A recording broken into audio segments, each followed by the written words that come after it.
말씀은 골로새 1장 23절 25절 말씀을 주제로 믿음에 굳게 서라라는 말씀의 주제로 은혜를 나오자 합니다. 오늘날 우리가 살아가는 세상은 끊임없이 변합니다. 어제의 진리가 오늘의 유행에 밀려 나고 영원할 것 같은 가치도 사랑도 순식간에 무너지는 것이 우리가 살고 있는 이 시대의 현실입니다. 이 불확실한 세상 속에서 과연 우리의 신앙은 어디에 뿌리를 내려야 할까요? 오늘 본문을 기록될 당시에 골로새 교회는 심각한 신앙이 흔들린 상황이 있었습니다. 내용 볼까요? 골로새 교회에 어떤 문제가 있었냐면 골로새 교회는 예수님만은 부족하다. 그래서 철학도 필요하고 천사도 숭배해야 되고 또 율법도 지켜야 한다는 바로 이단들의 가르침 때문에 교회가 굉장히 혼란 속에 있었습니다. 여러분, 잘못된 사상은 정말 무서운 거예요.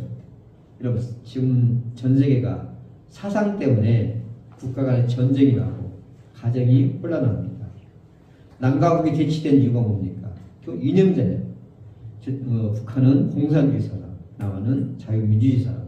사상이 틀리니까 이렇게 싸우고, 이란과 이스라엘 싸우는 겁니까? 종교적인 사상에 다르니까 싸우는 거죠.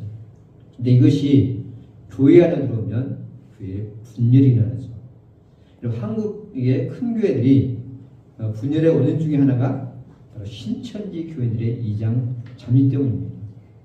우리 이천에 우리 성교교단 큰 교회가 10년 넘게 지금 어려움을 겪고 있는데 그 원인 중에 하나가 그 교회에 신천지가 들어가서 혼란을 바로 부추겼다는 것입니다.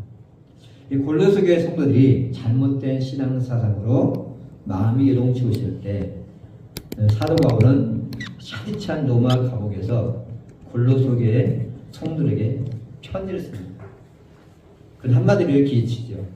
흔들리지 말고 복음의 일꾼으로 당당하게 서라. 그게 오늘 말씀이거든요. 너희 믿음이 흔들리지 말고 복음의 일꾼으로 당당하게 서는 거죠. 사실 골로새 교회는 바울이 세운 교회가 아니죠. 그래서 바울의 편지가 바울이 세운 교회에게 보냈던 편지보다는 영향력이 덜 미칠 수밖에 없죠. 예수님의 피로 세우신 교회가 이단의 사상으로 무너진 것을 바울은 볼 수가 없어서 편지를 쓰게 된 것입니다.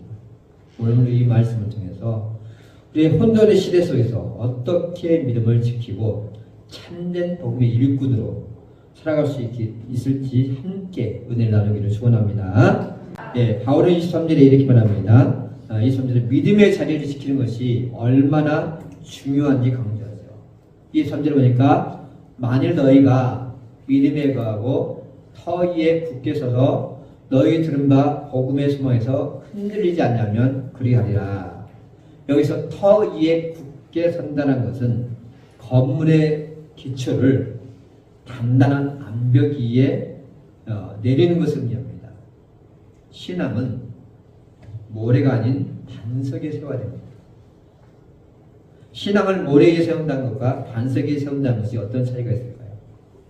모래 위에 세운다는 것은 바로 우리의 행위라든지 우리의 사상, 지식 위에, 감정에 세우는 것이 모래 위에 세우는 것이고 반석에 세운다는 것은 말씀 위에, 복음 위에 세운다는 것이 반석에 세운 것입니다.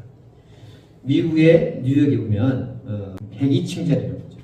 이게 100년 전에 지은 건데 이 엄청난 102층의 건물을 100년 가까이 끄떡없이 이게 버틸 수 있는 비결은 뭐냐면 건축가들이 이 빌딩을 지을 때 지표면에 모든 부드러운 흙을 다 파내고 그 아래 거대 천연 안반에 나올 때까지 이제 파서 거기에 안반 위에 건물을 세웠기 때문에 100년이 지나도 어떤 태풍에도 지나도 흔들리지 않는다는 것입니다.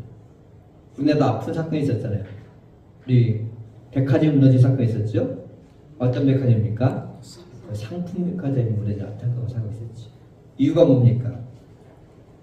기초 콘크리트에 마땅히 넣어야 할 바로 콘크리트에 철근을 넣지 않아서 무너졌던 것입니다. 우리의 신앙도 마찬가지입니다. 우리가 세운 유일한 반석은 오직 예수 그리스도 복음뿐입니다. 우리의 감정이나 열심이나 사람들의 평가는 모래성 같아서 언제든지 무너질 수 있어요. 그래서 우리가 서야 할 유일한 만족은 오직 예수 그리스도 복음뿐입니다. 오직 예수 그리스도 복음만이 우리를 구원하시는 유일한 통로이기 때문입니다. 요한복음 14장은 이렇게 말합니다. 같이 한번 읽어보겠습니다. 예수께서 이르시되 내가 곧 길이요 진리요 생명이니 나로 말지 않고는 아버지께로 올 자가 없느니라. 아멘. 예수 위에는 다른 구원의 길이 없다는 것입니다. 그럼에도 불구하고 여전히 자신의 의를 가지고 천국에 가려고 하는 사람들이 있어요. 이단들의 특징이 뭐냐면 자꾸 이단들은 말씀, 믿음 플러스 행위를 갖다 붙인다. 우리 지난번에 우리 조홍 목사님이 거듭남과 행위를 얘기했지만 우리가 거듭난 것은 오직 하나님께서 하신 거잖아요. 내 인간의 노력으로 되는 게 아니란 말이에요. 근데 자꾸 가다 보니까 뭔가 행위를 갖다 붙인단 말이에요. 행위를 갖다 붙이면 여러분 어떻습니까? 그 순간 기가 죽잖아요. 여러분 한 주간 말씀 들었습니까? 예수를 주는 모습 들었습니까? 하면은 그냥 말씀 앞에 기가 죽지요. 아, 내가 한 주간 내가 주인에서 왔는데 우리 아까 우리 권사님도 기도했지만은 내가 알고도 지은데 모르고 지은 죄 많은데 그렇게 살아 천국하겠습니까? 하면 또 괜히 기가 죽지요. 우리의 행위로 간다면 천국에 갈 수 있는 사람 아무도 없고 행위로 갈 수 있다면 예수님의 피는 아무런 필요가 없어지는 거죠. 여러분 오직 구원은 믿음 하나님의 주권적인 선택에 의해서만 가능한 것입니다. 나의 신앙이 복음 위에 세워지지 않고 열심이나 감정이나 사람들의 칭찬에 세워졌다면 그것은 환경에 따라 언제든지 무너질 수가 있습니다. 여러분 내가 또 몸이 좀 아프고 형편이 어려우면 사단이 속삭이죠.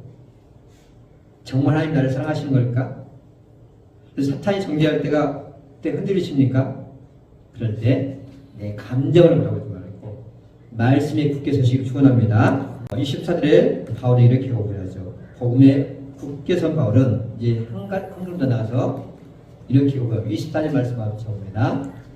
나는 이제 너희를 위하여 받는 괴로움을 기뻐하고 그리스도의 남은 고난을 그의 몸된 교회를 위하여 내 죄에 채우더라.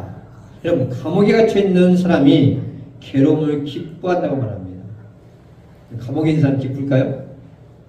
어떤 이유에 갇혔느냐가 중요한 거죠. 죄를 짓고 감옥에 갇혔으면 기쁜 일이 아니죠. 그런데 내가 다운 뭡니까? 복음을 전하다가 주님의 일을 하다가 감옥에 갇혔다는 거죠.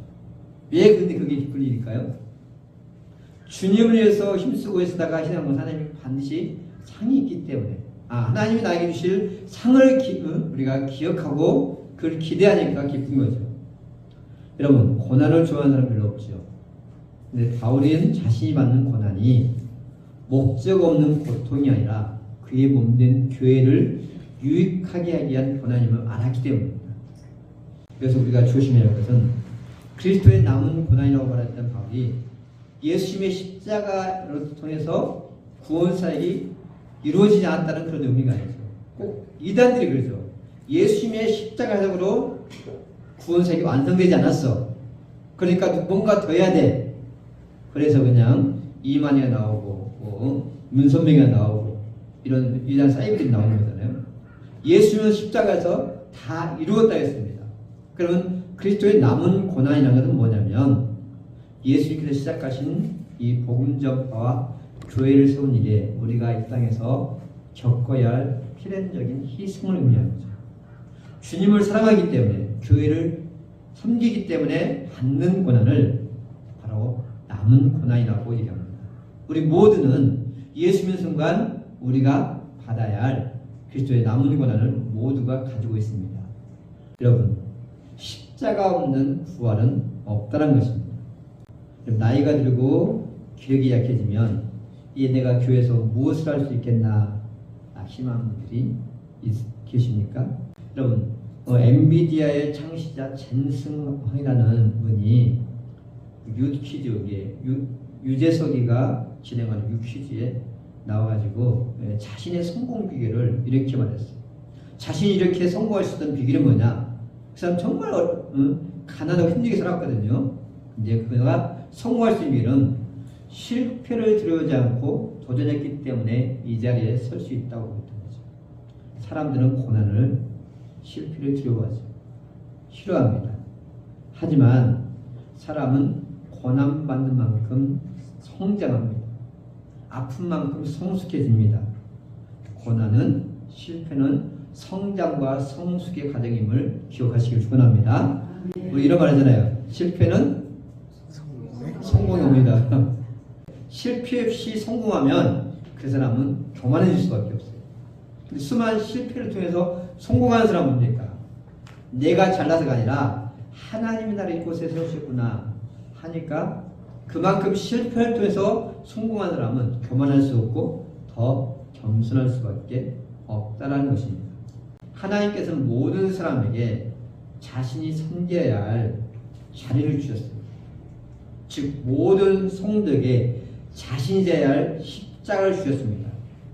그리고 이렇게 말씀하십니다. 마태복음 보면 같이 읽습니다.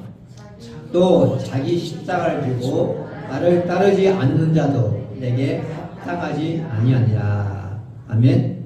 하나님은 모든 사람에게 자신이 져야 할 십자가를 다 주셨다는 거죠. 이 십자가라는 것은 내가 교회에서 져야 할 십자가, 세상에서 져야 할 십자가, 가정에서 져야 할 십자가, 즉 지켜야 할 자리를 십자가라고 얘기합니다. 죄란 자신의 자리를 이탈하는 것이 그것을 죄라고 하죠. 아담과 하와가 사람의 자리를 무시하고 하나님의 자리에 서려고 할 때 그것이 곧 죄의 시작이었죠. 여러분이 자기의 자리를 지키기 때문에 참다란 교회가 지금 존재하고 있는 것입니다. 예수님이 십자가를 지실 때 너무나 채찍에 맞고 고통스러워서 십자가를 지고 골고다로 올라갈 수 없으니까 구레네 사람 시몬이라는 사람이 억지로 대신 지게 했습니다. 그런데 놀라운 것은 바로 억지로 십자가를 했던 구레네 시몬의 아내와 두 아들이 로마서에 보니까 나중에 바울의 동역자로, 훌륭한 동역자가 되었다는 것이죠.